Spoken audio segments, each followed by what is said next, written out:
अगर आपने ये डॉक्यूमेंट तैयार नहीं कर रखे हैं तो सैनिक स्कूल का फॉर्म नहीं भर पाएंगे। जी बच्चों, लास्ट ईयर्स बहुत सारे ऐसे पेरेंट्स, बहुत सारे ऐसे बच्चे एग्जाम से जस्ट पहले हमसे कांटेक्ट में थे, जिन लोगों के पास रिक्वायर्ड डॉक्यूमेंट नहीं होने की वजह से वो अप्लाई नहीं कर पाए। उनका बच्चा पढ़ने में बहुत अच्छा था, या जिनका प्लान था, जिनका सपना था सैनिक स्कूल में जाने का, but due to some important documents वो बच्चे फॉर्म ही नहीं भर पाए।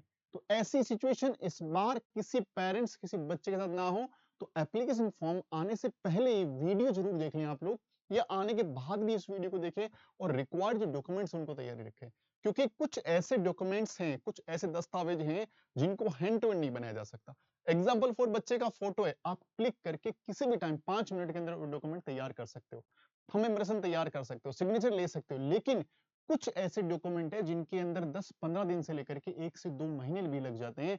तो जरूरी है इस वीडियो को एंड तक देखना और जानना कि कौन कौन से रिक्वायर्ड डॉक्यूमेंट है और कैसे वो डॉक्यूमेंट बन सकते हैं और फॉर्म में किस ढंग से इंपॉर्टेंट है, ये सारी बातें इस वीडियो में करेंगे।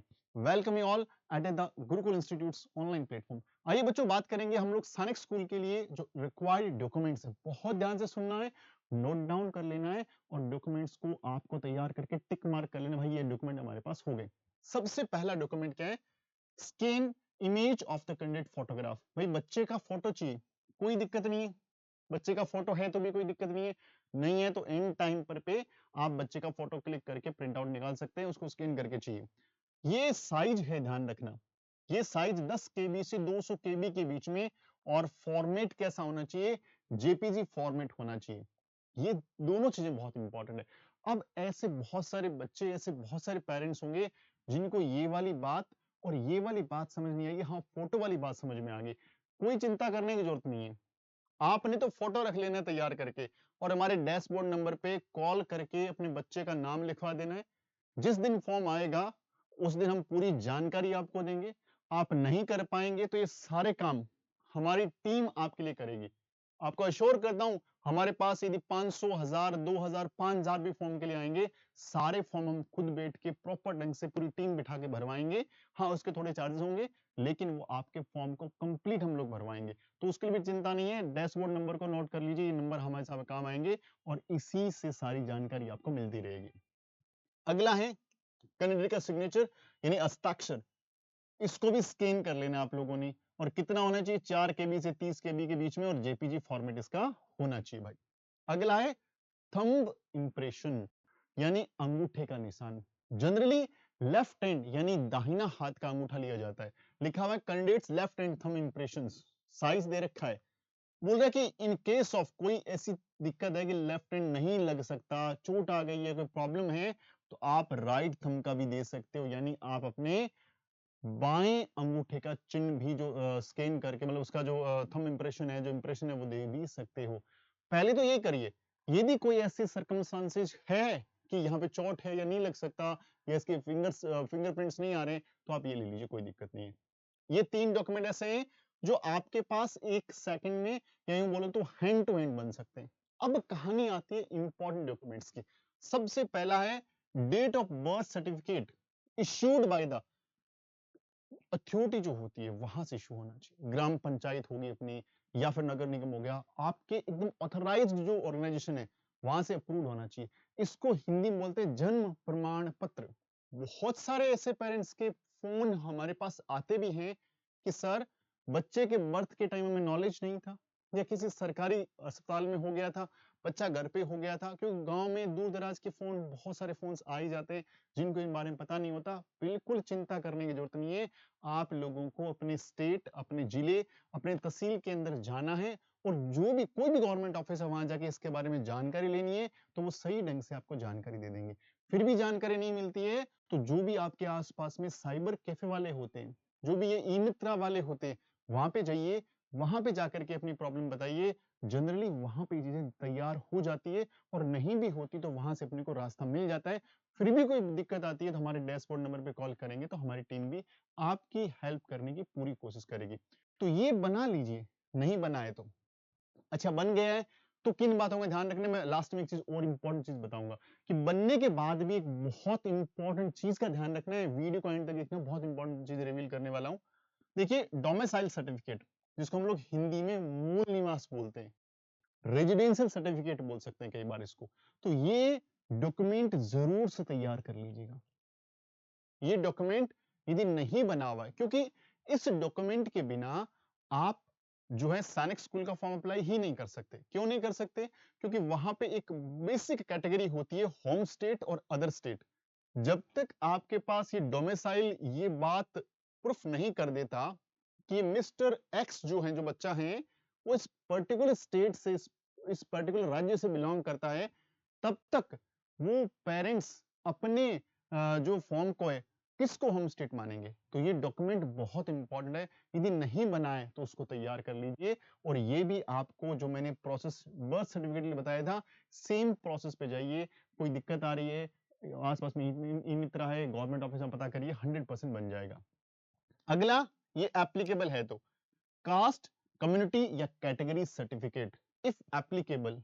आप जनरल से बिलोंग करते हैं, आप जनरल में आते हैं, तो इस वाले एफ वाले डॉक्यूमेंट की कोई जरूरत नहीं है, आपको कास्ट सर्टिफिकेट बनाने की रिक्वायरमेंट नहीं है। लेकिन जब एससी, ओबीसी, एसटी से बिलोंग करते हैं तो आपको ये सर्टिफिकेट बनाना पड़ेगा। अच्छा, यहां भी एक इंपॉर्टेंट बात समझने वाली है। देखिए, बेसिकली सर्टिफिकेट दो तरह के होते हैं, एक स्टेट गवर्नमेंट देती है, एक सेंट्रल गवर्नमेंट देती है। आपको यहां पे जो सर्टिफिकेट लगेगा वो सेंट्रल गवर्नमेंट का लगेगा। स्टेट गवर्नमेंट का सर्टिफिकेट यहां एप्लीकेबल नहीं होगा, इस बात को विशेष तौर से ध्यान रखिएगा। यदि आपके पास अपने राज्य के अंदर कोई जाति प्रमाण पत्र बना रखा है या समुदाय का प्रमाण पत्र बना रखा है, तो आप वहां पे पता करिए कि उसको आपको सेंट्रल गवर्नमेंट यानी केंद्र जो हमारा सरकार है उसके द्वारा जो प्रमाण पत्र बनता है वो बनवाना है। जाति प्रमाण पत्र बहुत इंपॉर्टेंट डॉक्यूमेंट है, टाइम लगने वाला डॉक्यूमेंट है। अभी यदि आपके पास नहीं है, अभी से लग जाइए, 15-20 दिन, महीना भी लग जाता है इस तरह के डॉक्यूमेंट्स में। अगला क्या है? Certificate of service. देखिए, ये भी हर बच्चे के लिए जरूरी नहीं है। Certificate of service for defence category serving और PPO for the ex serviceman if applicable. यदि किसी बच्चे के माता या पिता, फादर या मदर में से कोई भी डिफेंस सर्विसेज के अंदर है, आर्मी, एयरफोर्स, नेवी, कहीं भी जॉब करते हैं, तब इस तरह का सर्टिफिकेट जरूरी है।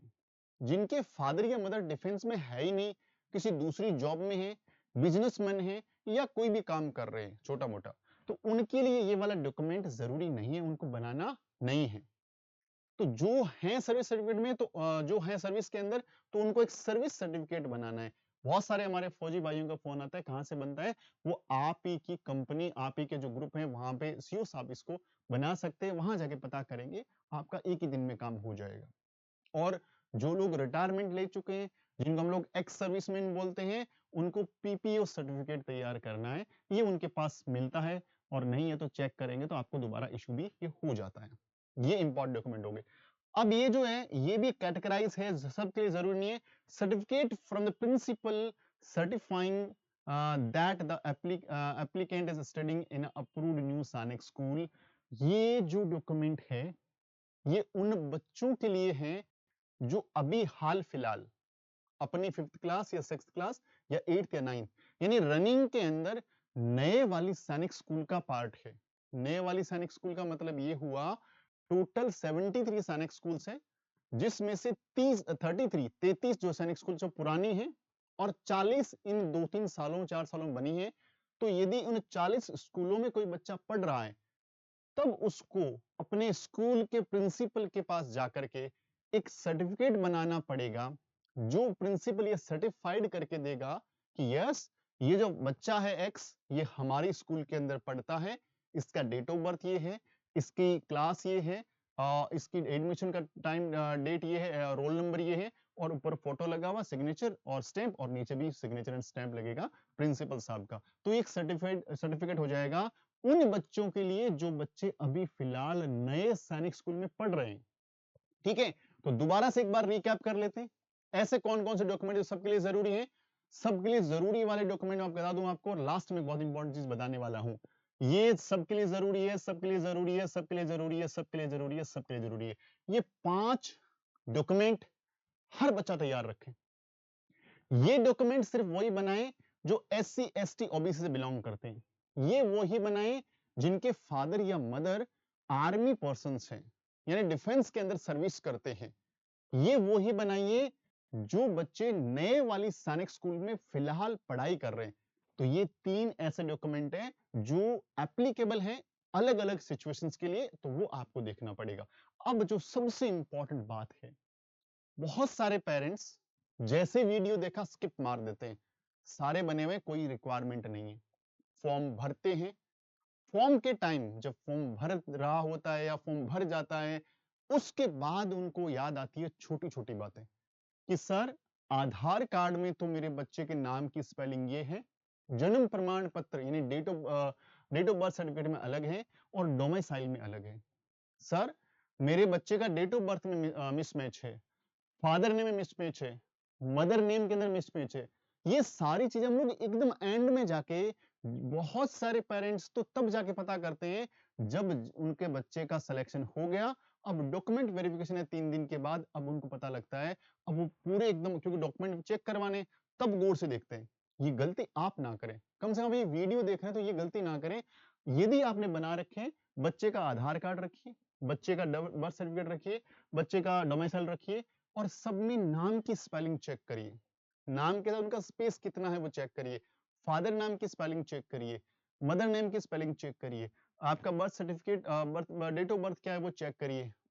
डोमिसाइल में कोई मिस्टेक है, स्टेट में या कोई जगह के अंदर मिस्टेक है वो चेक करिए। इन सारे डॉक्यूमेंट को केयरफुली चेक करना है, क्योंकि हम बहुत सारी बार देखते हैं बना हुआ है, पढ़ा है, कोई दिक्कत नहीं है, एंड टाइम में निकाल के देखते हैं भाई ये मिस्टेक है।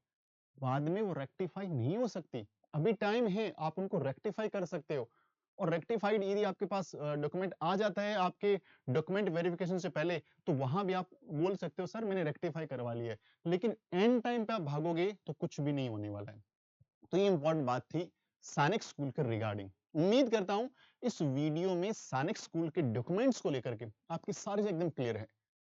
फिर भी कोई डाउट रह जाता है तो डैशबोर्ड नंबर पे अपनी क्वेरी को व्हाट्सएप कर दीजिएगा। हमारी टीम कोशिश करेगी आपको हैंड टू हैंड रिप्लाई करने का। और अगर आप तैयारी करना चाह रहे हैं सैनिक स्कूल की, तो हमारा क्रैश कोर्स लॉन्च हो रहा है। बहुत जल्दी इसी प्लेटफॉर्म पे लॉन्च हो जाएगा। हमारे डैशबोर्ड नंबर पे जा करके आप अपना रजिस्ट्रेशन के लिए नाम लिखवा दें, जिससे हमारी टीम कांटेक्ट करके आपको रिक्वायर्ड बेस दे देगी। बहुत जल्दी अनाउंसमेंट होगा कोर्स का, बहुत सारी अच्छी बातें, मिनिमम फीस के अंदर, बेहतरीन टीचर्स के साथ, टॉप मोस्ट टेस्ट सीरीज के साथ, जबरदस्त डाउट क्लास के साथ बेच लेके आएंगे। आप लोग इसका इंतजार करिएगा और उम्मीद करता हूँ वीडियो अच्छा लगा तो लाइक करिए, शेयर करिए अपने दोस्तों के साथ। मिलते हैं अगले वीडियो में, तब तक अपना खूब सारा ख्याल रखिए। Wishing you very all the best. जय हिंद, जय भारत।